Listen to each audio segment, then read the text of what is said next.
Oui, double journée, l'enterrement de mon ancêtre Louise de Quingot à Tonquédec, sur les terres familiales, où elle a pu revenir dans le berceau de la famille, puisqu'elle a été découverte à Rennes, sous le couvent des Jacobins. Et son état de conservation exceptionnel a permis d'apprendre beaucoup de choses sur la vie qu'elle a dû avoir et faire avancer certains domaines de la science. Donc c'était vraiment une surprise extraordinaire pour ceux qui l'ont découverte et pour nous, notre famille. Très émouvant aussi d'être accompagné par tout le village de Tonquédec pendant cette cérémonie. Et puis du coup ce soir de venir présenter L'étudiante et Monsieur Henri, qui est un film qui me tient très à cœur, que j'aime beaucoup, qui est à la fois très drôle et très émouvant, comme je l'aime, les comédies françaises comme je les aime, avec beaucoup de pudeur et de finesse et de délicatesse de la part de Yvan Calbeyrac dans l'écriture et dans la façon de nous avoir dirigés, d'avoir monté le film. Et donc voilà, et j'attends avec impatience d'avoir l'avis du public de l'Avignon.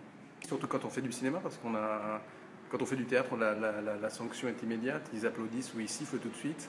Et quand on fait du cinéma, on est entre nous, on raconte une histoire au mieux, mais on ne sait pas ce qu'en pense le public. Donc de pouvoir assister aux avant-premières, animer des débats après, ça permet d'avoir la température de la salle et de voir si on a réussi ou non notre coup, quoi. Donc c'est pour ça que j'aime bien. Ouais. Puis c'est bien de venir voir les gens, quoi.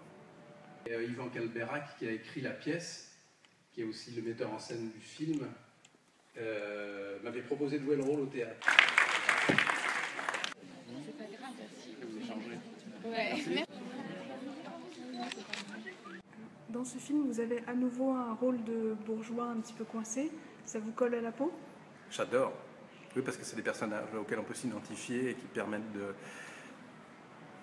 Ils ont tous un secret, ces personnages-là. Moi, c'est ça que j'aime dans l'écriture, encore une fois ici, c'est qu'il a un secret, ce personnage. Il a du mal à vivre sa vie d'homme, tout simplement parce qu'il n'a pas été suffisamment aimé par son père.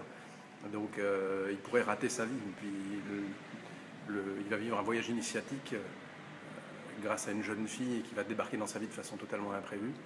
Et ces personnages comme ça qui paraissent un peu lisses sont en fait, comme chacun d'entre nous, je pense, beaucoup plus riches et plus profonds qu'ils n'y paraissent, et c'est ça qui m'intéresse.